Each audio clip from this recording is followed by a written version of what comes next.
Mga kapuso, kahit nakita po natin no isang araw na may mga itinambak na gulay dyan ho sa Benguet, na nabubulok, di ba? Nangihinayang tayo. Pero alam niyo po, kaya nga ho nakatambak doon, hindi nga ho nakakarating dito. So, andito ho tayo sa Juliana Wet and Dry Market. Dito po kasi yung bultuhan, wholesale, ika nga, ang bilihan po ng mga gulay ng galing Benguet. Gaya na nakikita nyo, ito may patatas, carrots, Baguio beans, aba, may ang gaganda ng labanos. Galing ba Baguio to? Galing Baguio yan, labanos? Opo. Yeah, so ang bilihan ho kasi dito, bultuhan. Kaya lika dito tayo. Kumusta yung supply? Yung dating sa inyo ng mga galing Baguio na bagulay, yung pechay, repolyo, mga carrots, kumusta?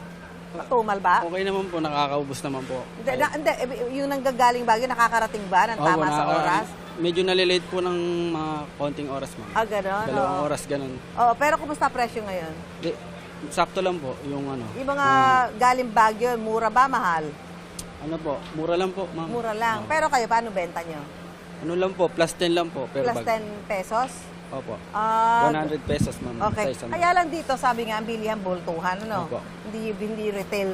Kasi Opo. namimili sa inyo, yung mga nagtitinda rin, di ba? Opo. Kaya pagka nabili nyo sa, sa palengke, medyo iba-iba na. Gaya ho dito, yung carrots, o 28 hanggang 50 dati, ngayon 28 hanggang 55 pesos per kilo.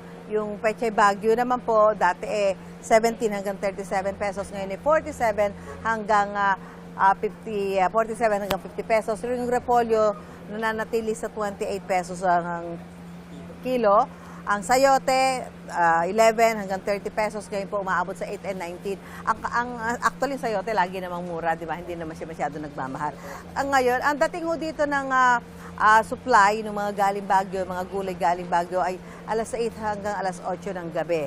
So, ang dating, di ba? Tapos sa madaling araw naman po, ang dating ng mga namimili. Opo. Ang karamihan ng namimili sa inyo dito, may mga nagtitinda rin. Opo, sa mga Antipolo po, ganyan, Marikina. Oo, kaya ho, minsan pag nabili nyo do, medyo iba na presyo. Opo.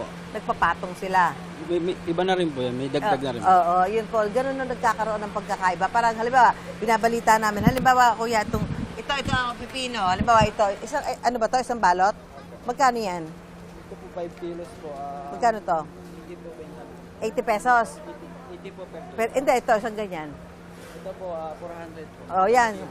So, pagka nabili nyo yan sa mga tindahan o kaya sa mga talipapa sa palengke, iba na ho yung ang... Bentahan po nila, mga 100 na po. Pero dito 120. 80. 80 po. Siyempre kailangan nun nilang kumita. Yung mga nag-aangkat dito, kailangan naman nilang kumita doon sa kanilang paninda. Opo. Kung naangkat man nila dito ng mura-mura, kailangan nilang magpatong dahil doon sa gasolina. Opo. Ganun na Pamasahe nangyayari, po. kuya, di ba? Opo. Para hindi na ho kayo magtaka kung bakit mura dito. Tapos pag dumating ho sa mga palengke, ay medyo iba ho yung presyo, mas mataas ika nga. So ganun ho lang naman yung law of supply and demand, no? Pag kinuha nila dito sa wholesale, mababa, pero kailangan nilang tumubo, kumita sa kanilang mga paninda. Mula po rito sa Juliana Wet and Dry Market, back to studio po tayo.